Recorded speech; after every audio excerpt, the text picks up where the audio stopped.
Bir marta shu usulda tayyorlab ko'ring. Eng oson va sodda usuliga yemin bo'lasiz. Bismillah, boshlaymiz.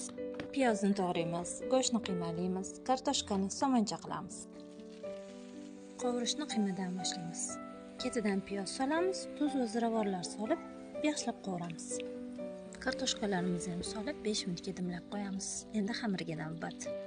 Margarinni eritamiz. Qattiqqa chaynak soda solib, ko'pirtirib qo'yamiz.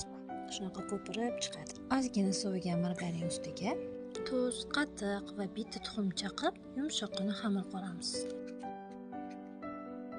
Xamirni 2 zuvoliga bo'lamiz. Bittasi sal kattaroq bo'ladi.